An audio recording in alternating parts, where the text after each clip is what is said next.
There's a couple of things that have come up repeatedly in the comments that I thought would be fun to address really quickly. It's not my weight again, is it? No. Jesus, it's always about my weight. No. On the clip I put up from our breakdown of Superman 2. Yarb. What's that? I just said yarb for no Yarb. reason. I said Okay. Yarb. There was a clip I put up where we were poking fun at the made-up powers and the fortress battle at the end, with including, of course, the famous cellophane S, as it's often referred to. A lot of the comments have nothing to do with that or any of his powers. It's something that he says. It's that one line of dialogue that actually is in the clip that I put up, where it's during the where he there's multiple copies of himself, where he goes, "This is a game I played in school." Exactly. I used to play this game at school. Never was very good at it. And we didn't really touch on. We mentioned it, but we didn't touch on what he meant by that, if anything. But a lot of people in the comments are asking, "What did he mean? That doesn't make any sense. He didn't have any powers, or he didn't grow up on Krypton, and what does that mean exactly?" I honestly just thought it was tag.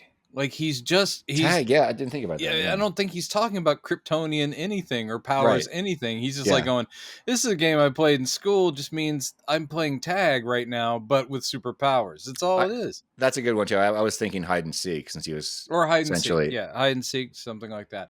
Yeah, that's so funny that threw people. But what's interesting is the fact that a lot of us, myself included, never thought there was anything weird about, the people thought the turning the earth around. It's the same thing where it's like, as a kid, I just immediately had my own answer for it. And that was, he's flying back in time, not if you turn the earth backwards, time goes backwards. Right. I never thought that. And another thing is, it just means that obviously these movies, especially a lot of us saw them as kids. There are people that are just like, "Oh, I'll go watch that," and I never did, that are experiencing it as adults. But regardless, it's like, the fact that anyone got hung up on that is hilarious to me, because even as a kid, I watched Superman 2 going like, yeah, tag or hide and seek. I do remember kind of thinking, what is that? When I was a kid, I remember thinking, what did you mean by that? It's also not very good dialogue anyway. No, it's not. Yeah. It's a weird line. There are plenty of those things where, like we discussed the alternate line instead of like, "General, you want to step outside?" Yeah. It's like the other one in the Donner cut about, you haven't heard of freedom of the press? They went with the right line, I gotta say. Yeah. There's all kinds of little things where you're like going, yeah, it's not the best dialogue. Yeah. And actually, the thing with, I used to do this in school. I hadn't really thought about it until people started asking that question. And I was like, oh, well, he's probably just, my take on it is he's just goofing around. Like he's just, it's a goof around. He's just teasing Lois. Like, sort of say, don't worry, I got this under control. Sort of thing. It's basically him kind of just showing off and going like, yeah, because he already knows. Obviously, he has the plan that he's going to trick them with the with the reverse remove your powers thing, and obviously nobody knows that yet except him. So he's very confident, I think, throughout the whole battle. It's part of it's a little, every now and then Superman is cocky and playful when he's like going, "I got this under control. Don't worry about it. It's bad." And Superman's like going, "You need to clear the air." Right. Be afraid. So that's interesting. Okay, so people had a problem with that. What else are people talking about? Well, the other one I just want to touch on was the other clip I put up about whether or not Zod was killed, and all three of the villains, which we did talk about in the episode, but we didn't go into great detail about it. And I was surprised at how many people always assumed that Superman had fully wasted those people. And it really seems to be 50-50. Yeah. There's a lot of people who agree with you, a lot of people who agree with me that, that's always what I thought. Move along. But there are people who are kind of not being dicks about it, but they're arguing with us, saying it's not, that scene isn't canon, it shouldn't count. And the thing is, I agree, that scene should not be canon. There's a lot of problems with that scene. It goes way beyond whether or not they survived, and a lot of people were pointing them out. I mean, the whole idea. You mean the scene where they're hauled off at the Arctic Police Force, whatever it is? I don't count that one. I don't count that as canon. But my point was that scene, as it is in the script too, because that pretty much is how the script was written, as Mankiewicz wrote it. That to me just shows that they didn't film a death scene. That was not a death scene they filmed. There was going to be a follow up, but they didn't actually get to finish filming it. Yeah. So that's all Lester had. And obviously that scene doesn't make sense anyway. I mean, the whole idea, as we talked about in that episode, the whole idea of an Arctic police force having access to the fortress is really immersion breaking and silly. You could make arguments for it that, you know, maybe Superman has a special agreement with the army in the area. You know, that's fine. But it's not that the problems don't end there. There's also the thing of the villains are walking out, you know, they don't have cuffs on or anything. They seem pretty relaxed, and they're just sauntering. Zod should be doubled over in pain still because his hand is crushed. You know, and also somebody very smartly pointed out that Luthor himself is standing out there in just a regular business suit and presumably sub-zero temperatures. Yes, not even shivering a little bit. And you know, they filmed it on a soundstage, and there, you know, they didn't have special effects to add cold, you know, breath back then. So that I forgive them for. But yeah, he should have at least been going, hey, what do you think, Superman? Hey, we can make a deal. But you know, so there's a lot of different problems with that scene. It should not be canon. Let's just make that clear. But my point again was their deaths were not scripted. They weren't filmed. But again, if you thought that they died, that's fine. There's really no canon reason to take it either way. If you watch Superman 2, the theatrical cut, and have for years believed that Superman murdered 3 people and you're okay with it. I mean, if you walked out of it going like, oh, Superman 2 is great. Okay. I just always assumed, because we don't know the layout of the fortress other than the parts we've seen. They go down those chutes. What I'm surprised is that people think that in their minds it opened up to some sort of like death layer, and I'm like, no, I think they probably just got trapped in a thing, maybe cells. My brain, and that just says a lot about the era of Superman I grew up with, is, and I know that Superman has killed in the comics. He has. It's not something that he seeks.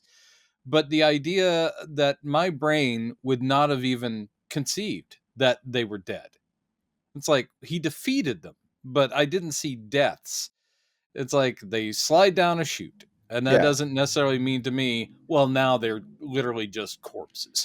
Right. Because as many people did point out in the comments too, it's like they do it. The cue for them was like it's done so gleefully. It's like, yay, we won.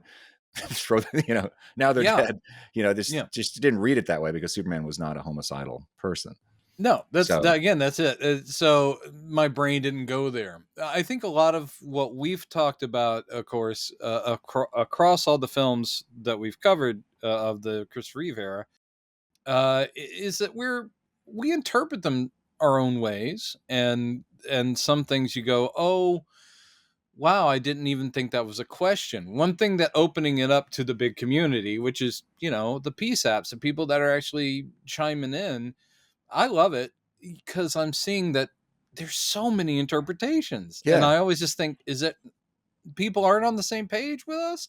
And again, when Superman 3, the one we did, when that gets posted and we start getting comments on that, I'll be very interested to see, because I'm sure there are people that will defend stuff that are going to be highly offended about my offense taken at the movie. One of our members was going, who joined to watch it in advance, was like, oh, come on, Brendan, it's not that bad. Come on. I really did have I did, of course, overplay, because I've always gone towards broadness with expressing because it's funny. But at the same time, I got to say, I really did have a hard time finding things to like in it. Yeah. And I was trying. But we did. Well, I did. And of course, the main thing is always going to be Christopher Reeve. Yeah. But I'm in the process of editing it today. That's one of the reasons why I was late to the recording session. How dare you? We give it plenty of credit for all the things that did work and that were cool. I mean, I've always tried to do that. We do mention this it's more than I remembered us talking about, actually. Yeah. Did the movie bug me? Yeah. Will I watch it again? Probably no, never. I own it. It's sitting there right there. But cool. I mean, that's the thing is, and I think, Chad, we said this last time, the fact that it opens up conversations, we're cool. We're very happy about that. Absolutely. That's the whole point. If you guys disagree with us, fine. Absolutely. I do prefer that you state a point rather than just going wrong. And it's like, well, okay. But at the same time, you know, we're all fans of I think we're all fans of the character, and that's why we care. Exactly. And this end of the day. One more thing I wanted to say, because this does keep happening, and it is still a very small minority of commenters who say things like this. But it's just a movie crowd. People who come in and they don't understand what we're doing or why we care about these silly details. And it's so funny to me because it's like, guys, it's just, it's a movie. It's just entertainment. It's just, you're just supposed to enjoy it or whatever. It's, to me, I liken it to as if because I'm not into sports at all. Maybe, just a little bit. Maybe I sometimes enjoy it. I got none of it. This is like me going to a football game and running out in the middle of the field, in the middle of the game and going, guys, it's just a ball. Don't you see? Because the thing is that there is the omniscient view, which I've brought this up before. The omniscient view where I sit there going that objectively, none of this matters. Personally, subjectively, it matters a lot. So, I mean, my mother, who only has herself to blame, she saw comics as encouraging Robin and I to read. And she didn't know that we would really latch on to comics. She read them to us, Robin being older. Oh, wow. Yeah. But, it's like, because we would say, read this Green Lantern or whatever, and she would. She hates comics this day. Funny books. She calls them funny books. And the fact that I spent so much of my life and attention in that world, even wanting to be a comic book illustrator, then realizing I was a better writer than artist, but all that stuff, it all spurred from that. And she can just shake her head to this day. However, she still follows college football. I mean, and she knows that it's something I don't care at all about. Similar to what you're saying, it's like, we all have our things. Yeah, exactly. There are people out there that could and do look at YouTube. There's probably someone right now that has a 2-hour YouTube video that is about I'm learning scrimshaw, and someone's sitting there like carving or something, like going, you notice the designs here. This is very much a New England design. I'm like, I would not care about that for anything, and I could just go, dude, that's just a weird little hobby. Go carve some ivory or whatever the hell. I don't care. Yeah, you're not going to go in there and say, guys, it's just wood. Yeah, I'm not. I'm not going to be the guy that does that. I will say, the people who are saying that, you're absolutely right. These are just dumb little stories about a fictional character. It matters to us. Yeah. So do I see it as just a filmic entertainment? Absolutely.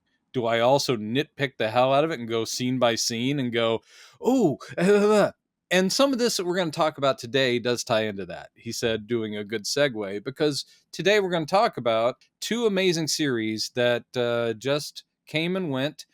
And we finally are going to talk about them. And they're both doing their own takes on source material.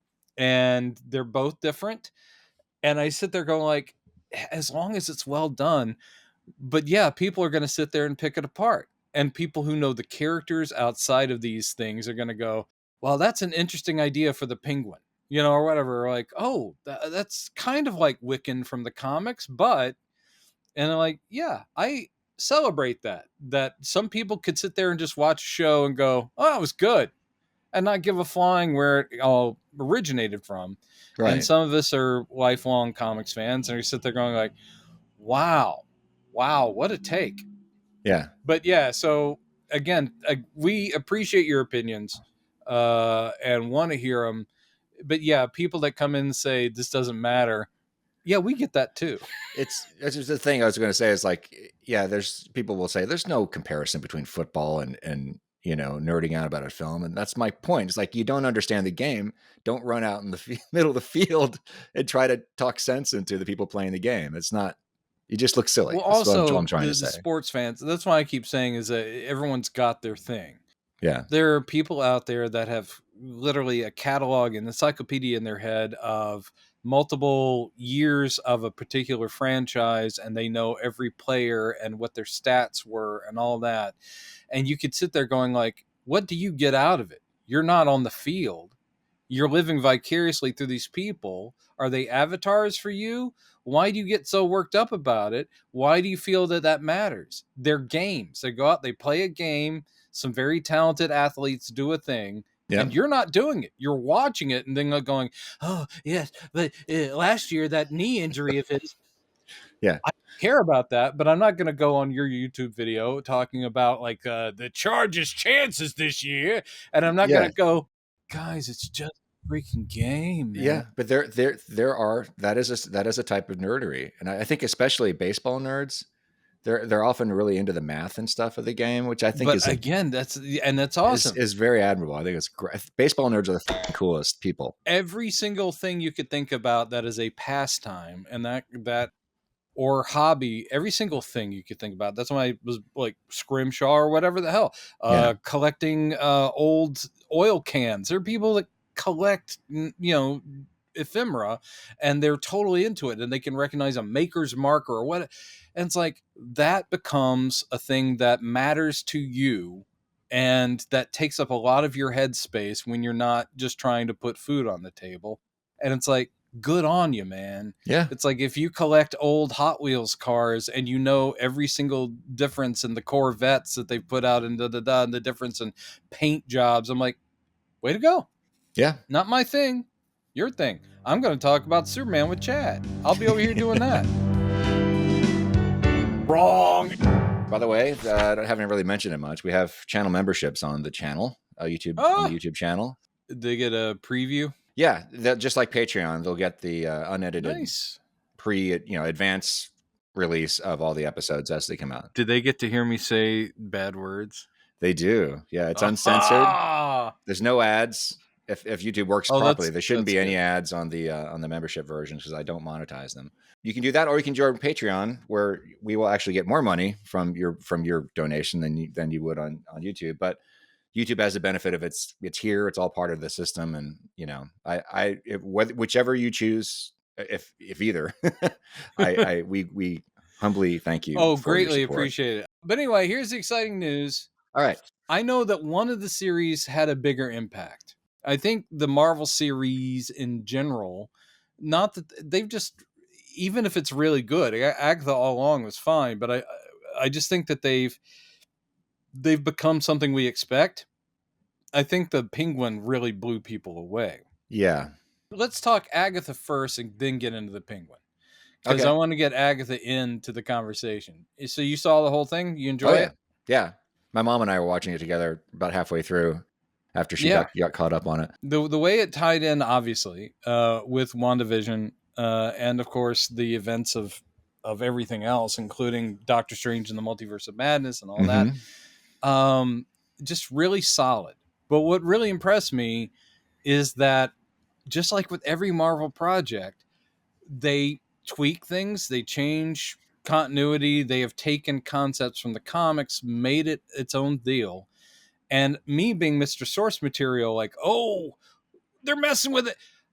Marvel always impresses to where I sit there going like, I know why they made these changes. They're always smart changes, and they are creating a cinematic universe which is not connected to the comics. It has its own continuity, but anytime they deep dive and work in little Easter eggs, I'm like, that just means they're paying attention. Yeah. And I think Gunn will be like that with DC, where it doesn't have to be a showy, like, did you guys get this? It's a reference to blah, blah, blah. So what impressed me with Agatha all along was continuation, but with its own feel. So it doesn't feel like WandaVision. It's its own separate story. It goes for broad comedy, dark themes, and it bounces between them very well. Kathryn Hahn is one of our greatest actresses of all time. And the sooner people just admit the woman can do anything and sells it so freaking well. I mean, there's the episode with her flashback, with her and her son Nicholas, and the deal she makes with death, Rio. It's just like, I was like, getting misty, and yet just a couple episodes was a straight Tenacious D riff. I'm like, this is crazy show. And so bringing in Wiccan, making that make sense for people who don't know the comics whatsoever. And a lot of it is from the comic, but also they've changed it. Obviously, Agatha's changed a lot. Yeah. She originally showed up in comics in Marvel as like elderly witch lady who is literally the babysitter for Franklin Richards of the Fantastic Four. And she's not a bad guy. And here it's a similar thing where she's not evil. She's an Well, I don't know if she's an anti-hero. She's self-absorbed. She's pretty much a mass murderer, as we just learned in this. Well, she may have absorbed a lot of witches' powers, and that gets into maybe my only quibble with the storyline is that, but we'll get to that towards the end. I just thought it was extremely well done, and I will also say, witchcraft-wise, they did their research there, so there's some actual historical or folkloric witch stuff worked into comic book mythology, and then musical theater. The fact that it's just sort of this grab bag of all these different influences, and of course the supporting cast, everyone just fucking amazing. Oh yeah. This is the first thing I've seen Joe Locke, is that his name, who plays Wiccan? Mm-hmm. Because I haven't watched the show that he's known for, which was very popular, but I don't know the name of it. And I haven't watched it. It's like a younger generation type show. I'm now an old man. I'm like, you kids with your euphorias and your things like that, I don't have time. I don't have the time. But he really impressed me, and he was great. And I cannot wait to see where it goes from here. Yeah. Because the next thing is going to be about finding his brother Tommy, who is Speed. Yeah. They're building those young Avengers, man. They're building the young Avengers. I was so thrilled that they actually did that, because there was some debate over who he actually was. That was the beginning of the series. And I was thinking, well, surely it's got to be Wiccan, right? But a lot of people are like, no, they're not going to do that on the show, or whatever. And so when it finally, that episode where it's finally, he kind of drops his hand, where she reveals that she's known already that who he is at the end, and then his costume appears briefly at the end of that episode. It's like, yes. And of course, his big reveal at the end, the last episode, or I guess second to last episode, where he appears to save her from death, and just so well done. And of course, again, great hero reveal when he shows up in full costume and he's just gliding out of the sky. Yeah, that's what I meant. That's so badass. It is good. I thought handling all that was good, and then I'm also sitting there realizing later, a lot of the characters in her coven, specifically the one that survived, she's from the comics. I mean, I was like, not a huge character. Kale? Jennifer? Yes, Kale? Jennifer Kale. Kale, yeah. I think is the character name in the comics. Yes. And maybe they kept it exactly that. I remember Kale as part of her name in there. But I was just like, obviously they, I think in the comics she is Caucasian. So it's like, that was sort of maybe, I didn't catch that because they've, gone a different way. But I was just sitting there going, that's nice. That's a reference to this. And of course, And once they start talking about the Scarlet Witch, just like you and a lot of people with all the speculation about who Billy is, there were a lot of people saying, they're trying to make you think he's Wiccan, but they're going to do a twist. Like, he's actually her son who, is the Nicholas Scratch. Right. It's like, okay, that's in there. And they're like, we're going to bring in Mephisto. We're going to have all the... They hint at all kinds of stuff, but I was sitting there going like, thank God it is just, you are the Scarlet Witch's son. Yeah. You are, in fact. The Mephisto thing meme has become a meme thing, like Mephisto confirmed him ever since WandaVision. And then this, it actually would have, canonically in the comics, it would have made sense to bring him in because he has a lot to do with the origin of Wiccan and Speed. Yes. But this is what I was going to say. I forgot that the way that they explain his origin in this is still, it is bonkers, but it is not anywhere near as batshit as it is in the comics, which goes to what you're saying, is like they kind of made it a little smarter. And it makes sense within the context of the story they had already started to tell in WandaVision. Essentially, the whole idea that the suns should never have existed. They were magicked into existence. The fact that Wanda's powers themselves can distort or change reality, all that makes sense. But they literally become her physical flesh and blood sons, thanks to demonic or, Mephistophelian, like a bargain. So they're like, you want your kids? Okay, fine. And now they're in the bodies of completely different people being raised by different people. It's like, oh, okay, it's this. They're doing this combo, a smart, like you said, riff on how it worked in the comics. So yes, Billy Kaplan is actually, Billy Maximoff, and it's like, yeah, some of that's still in there. And they're like, I was surprised to see the showrunners say we actually thought about putting Hulkling in there, because Hulkling is the boyfriend, or I guess you can't really say boyfriend, because Hulkling is a Skrull, so they don't really have gender because they can shift a lot. But he's primarily shown as a masculine figure, and they are a couple, and it's all sweet. But they were like, yeah, we thought that would be just too much. I'm like, I can kind of see that. Yeah.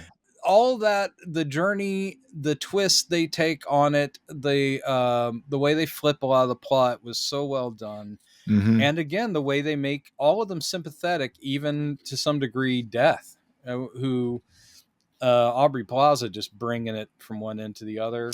Yeah. Kind of always doing what Aubrey Plaza does. I will say this. Everyone loves her. She's been great since day one, but she kind of just play Aubrey Plaza all the time. That's not a bad thing. So Rio, who's not actually, I guess, Death, is she's the cycle of life kind of thing, because they make a big point about it's not just death. It's like this has to happen for life to go around. Right. Like, okay. Well, they do refer to it as literally death in the show. Yes, but she's also the Green Witch. And the whole thing is less a Green Witch, more the Green Witch. I love that line. Oh, that's so great. Good. Look at you doing your impressions. Yeah, no, she absolutely killed it. For a while she disappeared. Like for 2 episodes, they're talking about her and she's not there. And I'm like, oh, that's cool. But they were spending a lot of time with each of the witches' trials. And Patti LuPone, come on. Brilliant. Come on. That whole episode was spectacular. The one I really did have the biggest problem with, only because it felt so light, and then of course ends in a character death. You're like, well, that's the thing about the woman whose mother was the rock star, and then they have to do like become a band and fight a demon. That's why I was like going, this is like a bad Tenacious D skit, right? Yeah, or sing like louder and fight the demon. And it had a little bit of a Sid Marty Krofft feel to it. A little bit, Yeah. And I know that they were also purposely kind of like with WandaVision's, like the genre for this episode will be, because Patti LuPone's is very much like on like a fairy tale, and the tarot cards, all that tying in. But that character ends up being like, yeah, it's a little cheesy. What was the name of the band on the Krofft Super Hour or whatever was it? The Kong and Captain Cool and the Kongs. Kongs. Yeah, that's what it made me think of. And here's something really scary. Captain Cool, played by Michael Lembeck, very well-known character actor. You could see him in all kinds of 70s TV shows and stuff, and he ended up becoming a director, a very good director. That's the thing about... Way to go, Captain Cool. Getting off topic here. This is getting back into old school PSAP stuff, but that's the cool thing. So many of those old Krofft and Filmation shows that we talked about, the live action shows from the 70s. Yeah. The remarkable thing about them is they had really talented people cast in those roles. Sure. Most of the time. Charles Nelson but Riley. They also did an entire show with the Bay City Rollers. So anyway, moving on. So really, I would just say that every episode was delightful. The starting it off, like I do love the whole thing where it was a Mayor of Easttown riff in the very first episode, and the fact that Rio, who we don't even know she is, shows up. She's like, "Really, this is the life you pictured for yourself since Wanda trapped you here." Oh, and that was so brilliant, the way they tied that together. Oh, yeah. In the last episode where they reframed everything as it was really happening. Yes, and as Billy is running through it, and he's like, oh, my God. Somebody posted somewhere a scene-by-scene comparison of how we saw it in the first episode and how it played out in his perspective retelling. Yeah. And it's just so cool to see what they did. Because they could have inundated us with flashbacks in that episode to remind us of what had happened before, but they didn't. I thought that was like, really you good. Paid attention. You can go back and watch that episode. It's still there. It's so good. The craft that goes into even like a Marvel TV show, and I'm not saying that a Marvel TV show is lesser than their movies. It's just by and large, and some people dump on Well, She-Hulk is the one that's gotten the biggest, I think, dumping on. And I really enjoyed She-Hulk. I had a little problems with it, but on the whole, I thought it was great. For one thing, Tatiana Maslany, she can't do any wrong in my eyes. She's she was wonderful. Yeah. Wonderful. So, yeah, I mean, the worst Marvel show is still better than almost anything. And again, I realize not everyone's on the superhero train, even after all these years of it being such a big deal. But I just think She-Hulk, there's proof that in a comic book world, Marvel or DC universe doesn't matter, you can do any kind of show. You can have sitcoms, and you can have weird horror shows, and you can have a straightforward like political thriller. People really slept on Falcon and Winter Soldier, and for the most part, I loved Falcon and Winter Soldier. I wanted to say, I mentioned that the Patti LuPone episode where the character of Lilia, you find out what her deal is, and the fact that she's like, and also speaking of which, she's bouncing through time, kind of, at least like the character Billy Pilgrim and Kurt Vonnegut's Slaughterhouse-Five, which is my favorite novel of all time. Great novel. She is unstuck in time. She's unstuck. She's living her life in a non-linear order, and they don't make it clear. And Slaughterhouse-Five, Billy Pilgrim actually, not only is he living his life out of order, but he relives moments almost eternally. He's lived his own death, and he's times. Aware of it. That's always the trick, is that it's like, if it's someone, and they had presented throughout the previous episodes, whenever she has one of her precognitive kind of like spells or something and says something that's a total non sequitur, and they're like, and what's that mean? And then in her episode, it all makes sense. It all comes together. It's so like, wow, brilliant. That is some good, smart writing. That was excellent. That was excellent. I love that people remember, a Patti LuPone is out there. And granted, she'll never not be working, especially on stage, because she's such a Broadway goddess. But every now and then, it's just great that they're like going, let's put her back in a TV show and just give her a solid supporting character and then a standout showcase. It's like all of it. She's great all the way through.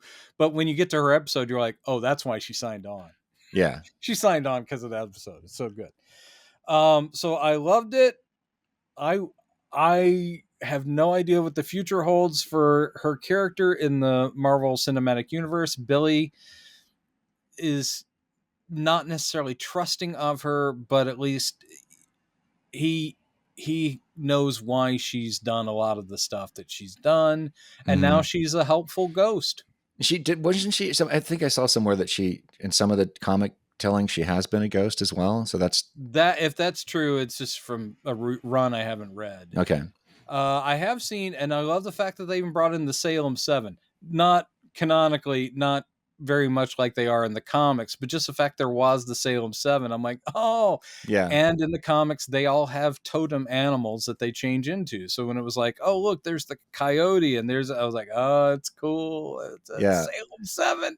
And the one, like I was saying earlier, the one little, and this really is just tiny nitpick. I don't really have a problem with this, but she is portrayed as sort of an anti-hero, but, and they don't shy away from it really. They make it very clear that she's killed countless people for very selfish reasons. And that's just who she is. And she doesn't really have a redemptive moment, but there is that line towards the end where Billy says that, you're not, I forget exactly what it was, but you're not a bad person, whatever. And she says, you're the only person who thinks so. Yeah. Because they're both complex characters. I mean, he was as he grapples with, in those last few episodes, he grapples with the fact that he was responsible for the death of several people. But as she points out, it's like, well, they were all pretty much dead anyway. You actually saved one of them because Jennifer Kale manages to get away. But see, even that's it is something he will grapple with, but that was never any conscious thing. I just love when you finally find out that he, similar kind of to his mom, is crafting reality and doesn't even know it. The look when it's reversed, when the road appears for the first time and you're looking at Agatha, the look on her face, like, she's like, what? Oh shit. Yeah. That is she a real immediately thing. Realizes, oh, that's who he is. That's what's so great about her character, is the fact that, she is the smartest witch in the room, but also it's just sort of like the way she rolls with something and is always turning something to her advantage. Again, she played it perfectly. Yeah. Because you can't, I'm going to say as a nice segue, similar to the Penguin, this is a villain, but you can't help but root for them. Yes. So it's like, wow, that's great. And she doesn't necessarily get off easy because, yeah, her mortal body is dead. She is a ghost now. Yeah. Who's going to be a guiding spirit for Wiccan. I love that. And again, if we get a follow-up series that's Finding Tommy, or if it just rolls kind of into Young Avengers or whatever, I'm totally down for it. Mm-hmm. When you look at the lineup of characters they can now use for Young Avengers that they've been building, obviously Hawkeye, as in Kate Bishop, Hawkeye, Ms. Marvel, who actually at the end of the Hawkeye show shows up to recruit Kate Bishop, or is it at the end of Ms. Marvel? Maybe or is it at the end of Marvels, the movie? Is it a button scene? Oh, I don't know. Whatever. But she shows up basically. Tell us in the comments, folks. Yeah. Well, the button scene somewhere, because it's a button scene where she shows up and she's like, I'm putting a group together. And you can tell that, Kamala Khan is just like, oh, I can't wait. I'm putting a group together.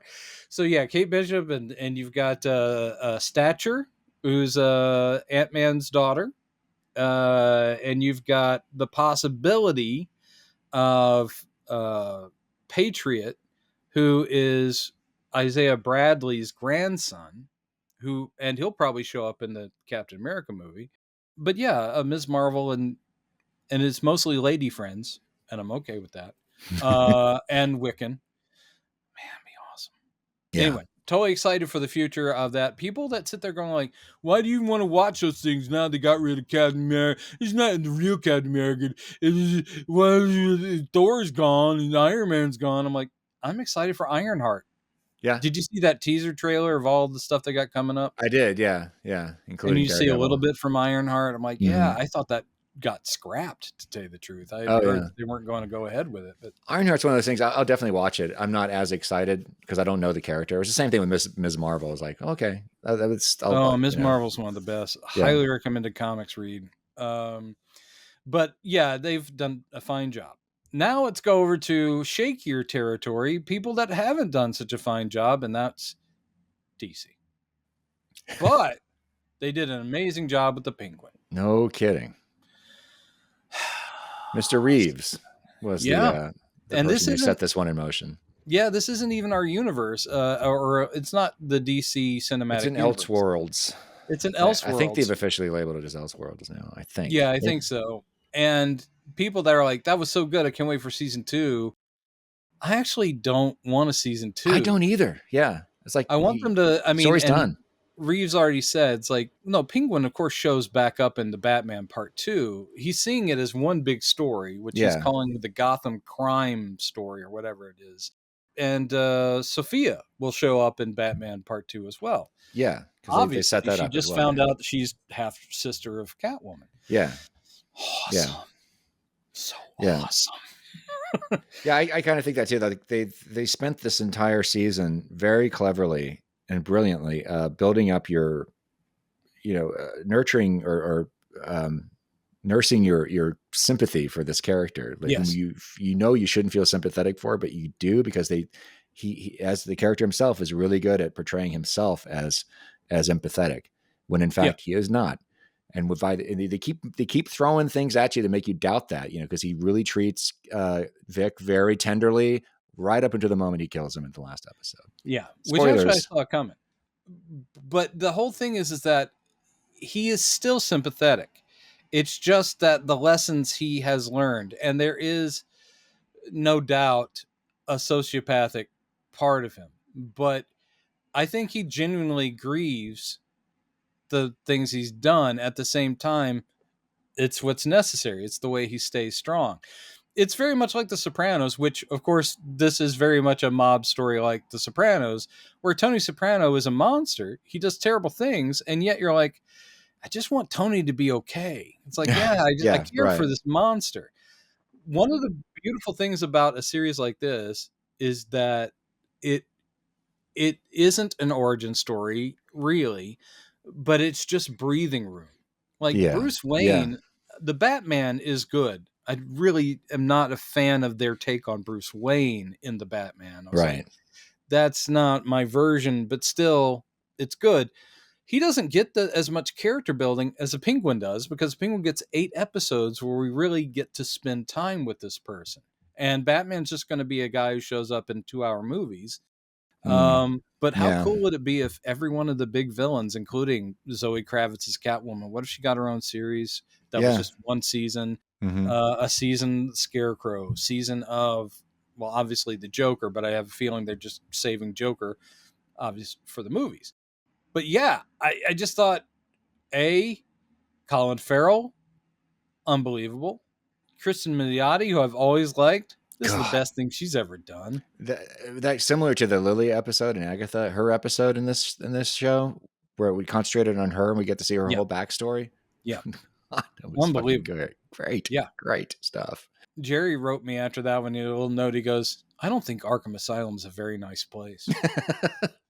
And sometimes Jerry sums it up very well.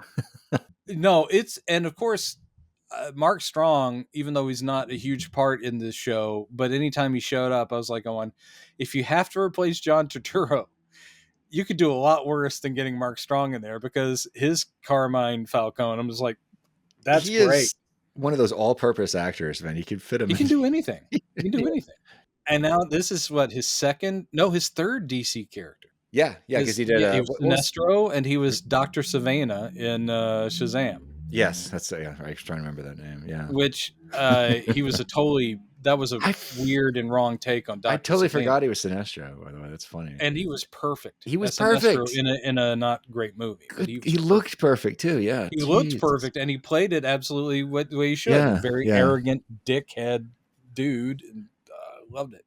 And at the very end, that little button scene of him getting his yellow ring, I'm like, oh, if only this movie had been good, we would have had a sequel with him as the Sinestro. Anyway. And I have not seen Green Lantern since it came out in theaters, whenever that was. I got the director's cut on Blu-ray right over there. Oh, there's a director's cut. Ooh. There's a director's cut, and it makes it slightly better.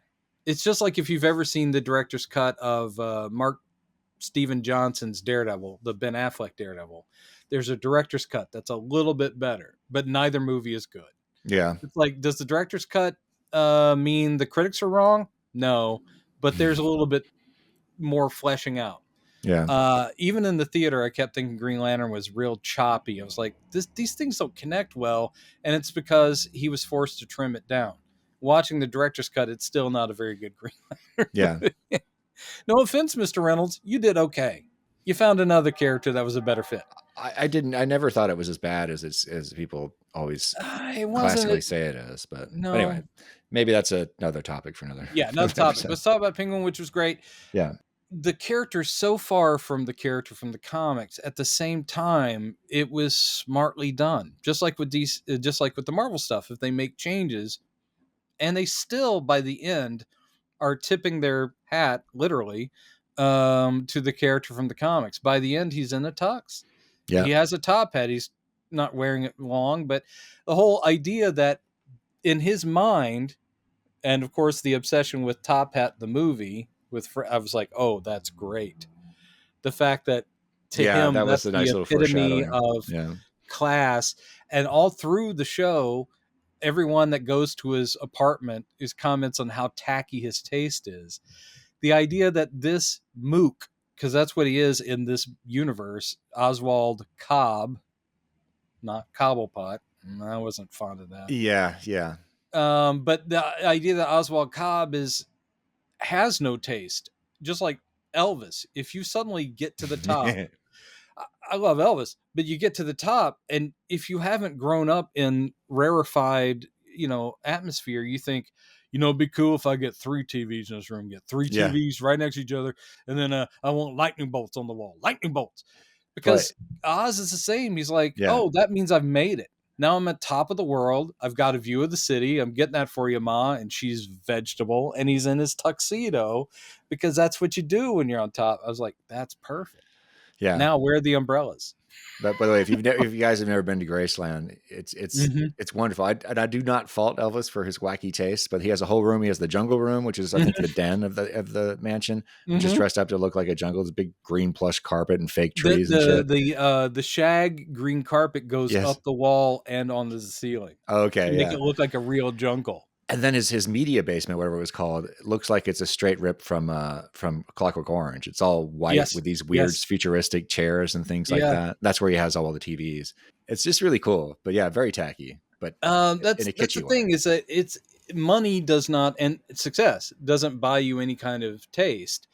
And if you are in his case, a truck driver from little Mississippi town, and you end up in Memphis and become a rock star, suddenly the money falls in your lap and you're like, can you make it look like what if I was a superhero, but a superhero that only like blue and yellow? Cacao. Yeah. TCB, taking care of business. And Oz is the same way. He literally came up from nothing, and he was the son of a numbers runner, apparently, like a low rung dude in the mob. And the mother fixation is kind of from the comics too, though. But it's just they did a smarter thing. In the comics, fat little Oswald actually is part of a rich family. That's the big difference. Oh, okay. But he is ostracized because he's a little fat kid. But there's also a version of the origin where they're not rich, but his mother owns a bird store, like a pet store.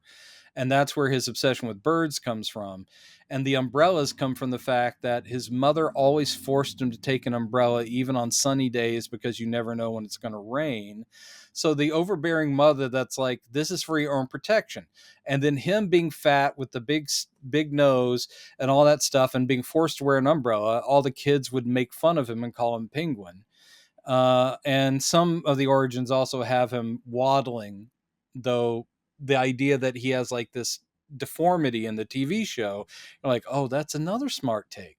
Mm-hmm. He's always had that walk, which is where he gets the thing, not necessarily these little roly-poly dude. And this was one thing I was surprised they didn't do, but it's probably a good thing they didn't do it in the series. That, you know, he's called Penguin several times throughout the course of the season. But it's an insult that they've been. But he didn't like it. Yeah. And I thought that maybe when he dons the tuxedo, something would happen where he would embrace that moniker and say, and it's quite possible that he has, but they just didn't want to make it such an on the nose moment where he goes, no, don't call me Oz, call me Penguin. Right. You don't need that, really, I guess. Yeah. Every time they would say the Riddler, I was like, no one ever in Gotham goes, when all the dams got blown up thanks to Edward Nash or whatever they call him. It's like, no, they're like going, since the Riddler blew, like, yeah, the Riddler. I think it actually would be more effective if they put it into the movie, like the next movie. Like there's just one scene, like maybe just one, like maybe the last time you see him, he says, call me Penguin, you know, maybe as a throwaway line, you know, maybe. Because Reeves is building his rogues gallery. They even had the Joker in that one little bit at the end in Arkham Asylum, which I really like Barry Keogh. Is that how you pronounce his name? I'm not sure. Yeah. He's a really good actor, but all the close-ups or the stuff I've seen of what the Joker makeup looks like, I'm like, it's a little too horrific looking. Yeah, Matt Reeves is like, well, no, if he really got burned by acid, I'm like, but okay, come on.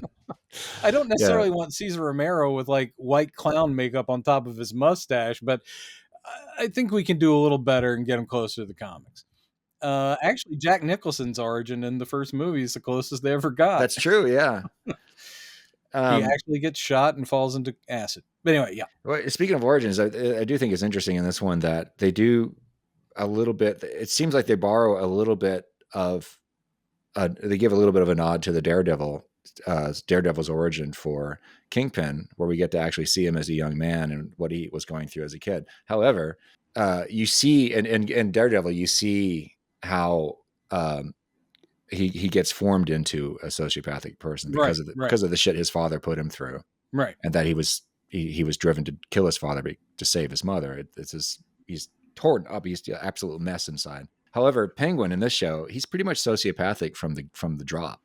And he just, as soon as he has an opportunity to get rid of his brothers, he takes it, not really knowing for sure if it's going to kill them. That was a passive killing. In other words, he had no idea they would drown, but he was like, I don't really care if they do. He certainly has no problem with the fact that that's what happened. You know, he just wants mom all to himself. They went hardcore Oedipal, and I was like, all right, that's a way to go with Oswald Cobblepot. So the sense I got from it is that he wasn't so much forged a villain as he was that's just kind of who he is. That's his true nature in a way, that he is sociopathic opportunist who craves adulation. The whole thing is that Sophia, for a lot of it, has a point all the way through. And Sophia also has been turned into a very complicated and evil person, but at the same time you see every step where she was turned into that, including her father foisting the guilt of those murders onto her, making her the hangman, and putting her away, locking her away, and she's out of power, and then she comes back, and the only way to get it is to basically kill off everybody. Wow. And she is way more sympathetic as a person, because that's actually the different, more like the Kingpin and the Daredevil show, and that what happens to her is what turns her into a villain. Yes. However, and I was pointing out, when my mom and I were watching the show together, we were discussing it, and at some point in the middle of the season, I was like, this is going to be Sophia's downfall, that she's not as brutal. She's not as because she actually does have the capacity for empathy, whereas Oz does not. If he sees a reason to kill somebody, he's going to take it. But for her, she saw his mom as a victim. She does torture her in that one scene, but she wasn't going to kill his mom. Well, however, I'd say blowing up that thing in the middle, because other people, innocent people, died. That is true. Yeah, that's the most vicious thing she does. Yeah. Yeah. But other than that, the thing is, she has really just killing people who wronged her. Is what she's every doing, time she says to Oz, it's like, or whenever she says to other people, it's like, it is weirdly still your fault, all of this. It's like, yeah, my father did that, but it was spurred on by the stuff that you said. And then it's like, yeah, she almost wants to feel sorry for Oz. And then she's like, that's kind of your thing, isn't it? It's like, it turns out that you're just using that to your advantage as well.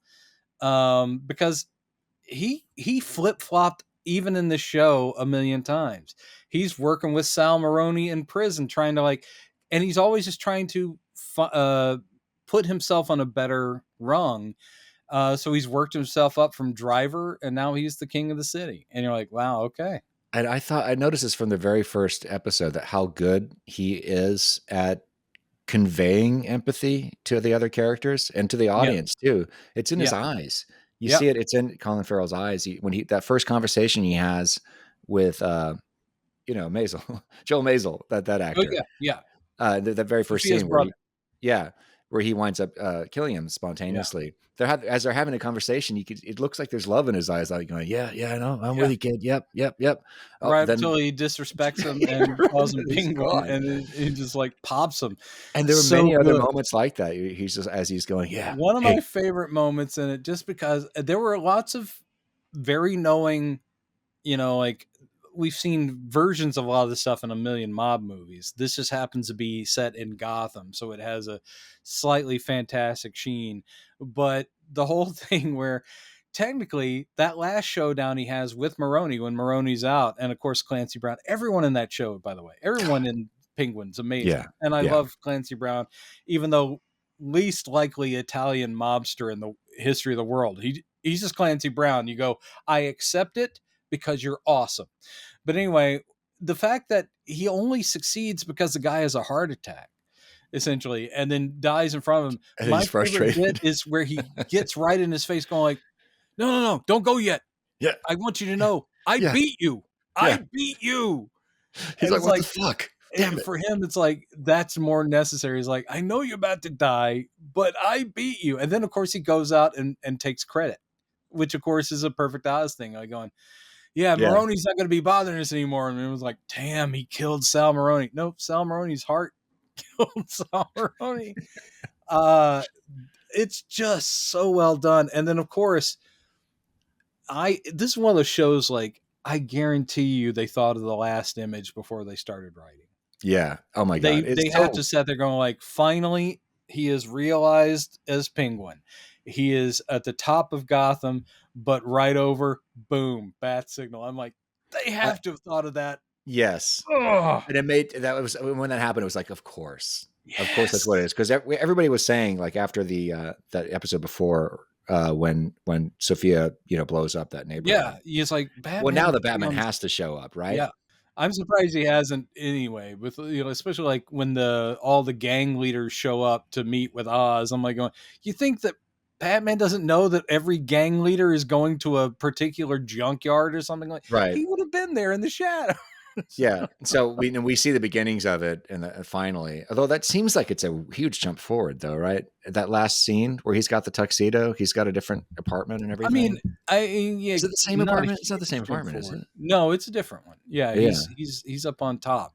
So Gordon couldn't just then be contacting Batman about the explosion, right? No, that's got to just be an incidental thing that it just happened. It's an incidental thing. I don't think that's literally, other than he feels he is on top of Gotham, and then of course there's a reminder. No, there's someone who's going to be taking you down because you're not. You're one of the bad guys there. And it was a pretty, like you say, it was a pretty surprising move that they went for the very first episode. There's one mention of him on TV, I think, there's a mention. Yeah, I think it is literally them tying into the. He's never mentioned again. Like, he's not. They could have very easily thrown him in there. Like, what do you think, the Batman's going to save you, or Yeah, I kind of expected that people are going like, look, it's a different city out there. It's like some of my dudes got taken down last night trying to pass that drug off. It's like, the cops got him. No, it wasn't the cops. No, the other guy. You could have literally just done something like that. Right. They didn't. So Batman's been busy elsewhere. Mm-hmm. I think maybe he went out of town to chase down the hottie that split off from him at the end of the movie. And maybe they'll drop an explanation about where he's been. They might. Whatever. And I'm sure there's a lot of other crime going on in Gotham, even during what was happening in the Penguin. I suppose if they had done what you mentioned, like if they had dropped in and like, the other guy, he showed up and ruined this one deal we tried. Yeah, it probably would have been more. Maybe that would have been like too tantalizing. Like, oh, could you not? Yeah, show. But something? People know that they're not going to get Robert Pattinson in an episode of the show, even though Colin Farrell, of course, is the man who played in the film, and he's a big time star. Well, and Matt Reeves said in one of these little interviews they're doing that it wasn't, at least the way he tells it wasn't because of anything like that. It was just that narratively they decided it didn't make sense, that it was going to be something where he would overpower and overshadow everything else. It's true. Going on. Batman shows up, it becomes a Batman story. Even if it's just one episode, but I wouldn't have complained. But still, the show is so goddamn good. It's so goddamn good that I kind of do hope that the current, James Gunn and company go, Matt, as long as you want to keep doing those, please, we're going to have our own Batman, but you keep doing yours because that stuff's good. Keep it going, yeah. And I think people can handle 2 simultaneous Batman projects. Mm-hmm. I think they won't go, but Robert Pattinson isn't. Who's this guy? Well, especially as you pointed out a couple episodes ago, I think they're going to be so distinctly different from each other that's one of the reasons why it's going to work. Well, Gunn is creating a comic book film universe, unabashed, whereas Matt Reeves is still kind of doing no, this is the respectable adults version. Here you go. We're not gonna have that kind of craziness. Don't expect to see Killer Moth in this, okay? We're not gonna have that dude. And like you were saying at the top of this discussion, I thought I had the same thought when it wrapped up. It was like, I don't think I want a season 2 of this because they've pretty much done what they set out to do. It's like, now we know who he is. What else? And the story continues in the next movie. And they can't trick us with trying to trick us into thinking he's empathetic, because he's not empathetic. I mean, I mean, he doesn't have empathy, is what I mean to say. I think Colin Farrell loves playing the character, and I don't think, and I think Matt Reeves, after basically Max HBO went to him and said, "This was huge for us. How about a season 2?" And he's like, "Look, if I come up with a good story, yeah, maybe." But he's like, "You'll see the Penguin. He's going to be in the Batman part 2." what I would love is if they just keep making Batman movies, and in between we get us one season per character. I thought they were teasing us with the psychologist character at Arkham. I was like, why didn't they just make that Hugo Strange? It's like, because that's the natural fit for that character, is Arkham psychologist, helps Sophia, and he's brilliant at manipulating people's memories and getting in there and all that. I'm like, that would have been Hugo Strange, but no, they made up a whole another character. I'm like, that's unnecessary. Then did you see that someone zoomed in on a frame of the guy's office in one episode or something when they're in that psychologist's office, and they're like, see in the background that on his desk, Scarecrow mask, and right there, Scarecrow glove. Oh. And I'm like, maybe. It's kind of hard to make out, but even so, I'm like, well, then he should be Jonathan Crane, another psychologist character. Don't create a character and say he's going to be your Scarecrow, because don't then do the you're sideways doing, Robin thing like they did. Or don't do the. That's what they did with Joker. It's like, I mean, it's not the Joker you expect. It's a different Joker, but it's Joker. And you're like, don't do that. Yeah. Either, I mean, just, I know it would have been a big wink if they had said like, the one that's helped me out at the asylum, Dr. Crane, and everyone in the world's gonna go, oh, that's our Scarecrow. It's before he's Scarecrow, but that's him. He's gonna be. I wouldn't have minded that again. So who do you think that actor though? He was good. Again, everyone in the show was great. Who do you think? Speculative question. What are the villains? Since assuming they're going to stick to their grounded version of the Batman mythos. We've gotten Penguin, we've gotten Riddler, we've seen Joker in that that post-credit series. Was it a cutscene that he appeared in? Yes. So we know the Joker's there, sort of. Who else could they do that's not like a lot of them, not like Clayface or not like Clayface. I mean, a lot of the classic Batman villains, and even some of the later ones, they're kind of like Dick Tracy villains. In other words, not too many of them are crazy fantastical. Even when I mentioned Killer Moth, he's still just a guy who wears a moth helmet. It doesn't have to be literally a moth guy. They wouldn't have Man-Bat or whatever, but Ra's al Ghul, which they did in Batman Begins, there is the Lazarus Pits, but maybe you just never mention that. It's like, they say he's immortal. They could literally just do a toss-off line. But Ra's al Ghul, certainly they could do. And yeah, Scarecrow they could do, Nolan did Scarecrow, because that's just fear gas. It's like, okay, whatever. I can't think of anyone that they really... Well, Nolan also did Two-Face. And I think it would be cool if they just tried to find some Batman villains that haven't been done in a film. Yeah. Well, I was going to say Black Mask, but Black Mask actually got used for Birds of Prey, even though that's a separate cinematic universe. That's the Snyder, over there. But Black Mask is another good like crime boss kind of figure, but he's got they always just, every single one of them has a hang up with some sort of thing. And in his case, it's all these different masks. Mad Hatter, you do the Mad Hatter. He's never been, other than the TV show, the 60s TV show. There's a million. Yeah. There's a million they could do. Who do you think, people? Let us know. Yeah. What do you guys think? What do you guys think? Should they do? I love it. I always think of the classic, like 4 or 5, and they've all been done. And I'm interested to see what Matt Reeves would do, because he's slightly more willing to be comic booky than Nolan was. Maybe his Scarecrow would actually dress as a scarecrow instead of just putting a burlap sack on his head. Who knows? I don't know, but he is doing his own thing. Yeah. I know that over in the Gunn verse, any of these characters that show up would probably be in a version of their costume. So I'm totally down for that. And by the way, I was getting distracted earlier because I wanted to look up his name, the actor who played Vic Aguilar in the show, who, of course, his character dies at the end of the series. He's up. That means that actor's up for grabs in the DCU. He would have been anyways. This is a different universe. I think James Gunn needs to cast Renzi Feliz as the guy's name, because that guy is absolutely brilliant, tremendously talented actor. He's absolutely great, and I've seen him in other stuff. I mean, yeah, he's definitely on his way up. It would be great to see him playing a completely different role in the DCU. Yeah. You know, yeah, and actually, who doesn't die? I think again, Gunn will just hire whoever's right. Yes, I did watch that video that you sent me, that YouTube interview. Oh yeah, where he's kind of laying stuff down about how it all ties in, what's canonical, what's not, Creature Commandos and so forth. And he did, of course, they underscored the idea that he cast vocal actors for Creature Commandos who could actually play the same characters in live action for that reason. Because he's like going, I don't know, maybe David Harbour will be walking around as Frankenstein. I don't know. Yeah. But that was his idea. He's like, I cast people that I see as the characters, and I think that that's the way to do it. He did drop a couple of tantalizing hints that he didn't want to get into, because he almost is like, "Oh, said I've gone too far."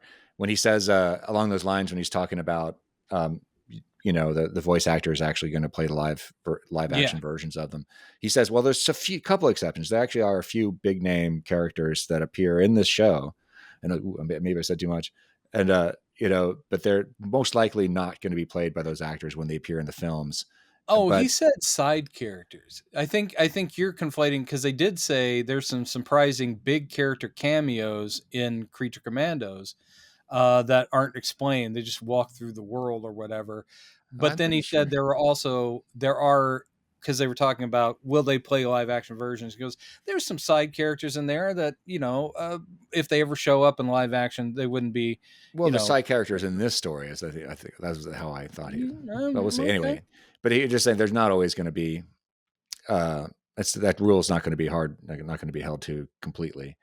But I could have sworn he said that there's going to be some big characters appearing as in a small part in this. Yeah, he did. Series. But I don't know if those are the same as the ones he said that wouldn't be played by the same characters. Yeah, so I mean, it might be something like somewhere in Creature Commandos, Dr. Fate shows up, and you're like, wow, but Dr. Fate doesn't have a movie coming out. It's like the other really fun thing he said in this, which was at the top of that discussion, where he says, "Well, almost everything in Peacemaker is canon except for the scene at the end." And he laughs about it. Obviously, it's the Justice League appearing at the end, which was something he was mandated to add to the. And he said that it'll be explained, and it'll be explained. You even need to explain it, but apparently he will. So I'm really interested to see what that's going to be. There's so many different ways he could do that. It'll just be like, hey, remember when you got hit on the head and you had that weird fantasy? Oh yeah, I remember that. I mean, they literally could just reshoot it. I can't wait for what Gunn's doing. I also encourage Matt Reeves to keep going, because if the quality remains as high as the Penguin, I will never complain about too much comic book material. I won't be the guy sitting there going, hey, as long as it's good, give me an entire channel that's nothing but superhero adaptations. Because like we were saying before, it can be something as gripping, and will probably be winning Emmys and stuff as the Penguin. That is seriously awesome. And all the critics fell over themselves. Kristen Milotti is going to get an Emmy. She has. Oh, yes. I mean, I think she will over Colin Farrell, even though Colin Farrell is amazing. I think that her part was the real breakout part of the Penguin. Whereas Colin Farrell is excellent all the way through. That'll probably be taken for granted. Like, yeah, that's Colin Farrell, and he just did a great job. But I think it's like Kristen Milioti, people are like going, holy shit. And I also love interviews with her, like where she's going, do you guys not understand? I've wanted to play a Batman villain since I was a little girl. Like, wow, she's a nerd. Yeah. And she's the one sitting there pulling out like Long Halloween. She's like, yeah, Sofia Gigante, this is where this comes from. And I'm like, oh man, love it. The difference is in Long Halloween, Sofia Gigante, actually is physically huge. Like Gigante is the family name, but also she's this big whole, and they didn't go that way. It's okay. But yeah, so I'm totally down for whatever they do next, and I'm totally excited for everything. We're only what 3 weeks away from Creature Commandos? Yeah. And I was going to suggest, we discussed this a while back, that if we can fit it into our schedules, maybe we could do like immediate live stream reactions to the episodes. Yeah. And see if we can get get our PSAPs friends in on that? I don't have any. This is my last show of the year. Tesla is this week, so like all of December, I got nothing to do. It's your Christmas break. Nice. All right, cool. Kids, stay in school. Don't do drugs. Yeah. But yes, watching Creature Commandos doing a live reaction or post show. I love it. Because this is, after all, I mean, I know that we've joked about the fact that we're not particularly excited about this, but it is the dawn of the new DCU. This series is the beginning of that. I mean, technically, we've now learned that Peacemaker season 1 and the Suicide Squad were the real beginning of it, but we didn't know that until now, until literally yesterday, whenever that IGN interview came out. So, but it makes sense to me. Kind of. It never seemed like it fit in the other films in my mind anyway. That Gunn was just like, I'm not going to pay attention to anything that they've done in these films. I'm just going to I'm going to tell the stories the way I want to tell them. Amen, sister. And so now then DC or Warner Brothers caught up with them later on that notion. So PSAPs, what were your thoughts on the Penguin and Agatha all along? More than likely you will be echoing us. So I'm just going to assume that you loved it as much as we did. But again, be grateful, nerds. I am, that we're in this era and have been for a few years with some bumps here and there of just really high quality, direct into the vein comic book adaptations. It's just been a dream kind of. And I'm so excited that people that care are in charge. Yes. You can pretty much always tell when it's a work for hire thing, like a Dick Lester. People who are just like, whatever, the kids will like this. Instead, you can tell when it's people who actually like, no, wouldn't it be great if blah, blah, blah, because this came in from this issue of... Yes. So I can't wait. Creature Commandos is coming up next. At some point, I don't know when we're going to do it, but I got to do a Superman 4 and get that out of the way. I've actually already rewatched it. I will again before our recording. Yeah. Woo! So maybe next week, Superman 4. Why not? Yeah. So post Thanksgiving, as I'm digesting, I'll be watching Superman 4. Anyway, that's been this. He said, wrapping up. This has been that. Yeah. I'm so good. Segues. Also, last thing, kneel before Zod. Kneel before Zod. God damn it. Kneel before that man. Oh, he's got the Ultraman U. Did you notice that? It's the same. Yeah, that thing right there. It's the same U that Ultraman has in the new movie. I don't know how Spoilers in there, but it's cool. Spoilers. All right, guys. We'll check with you later. Keep writing us. Again, Mr. Gunn, we're right here. Give us a ringle. Give us hello.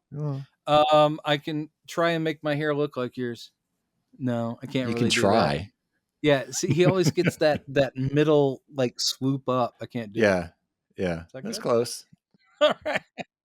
Anyway, love to everybody. Happy Thanksgiving. Talk to you later. Bye. All right. Bye-bye.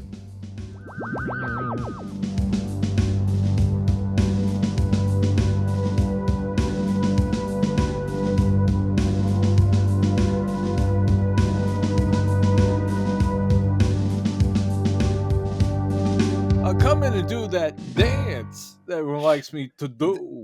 Anyway, yeah, keep going.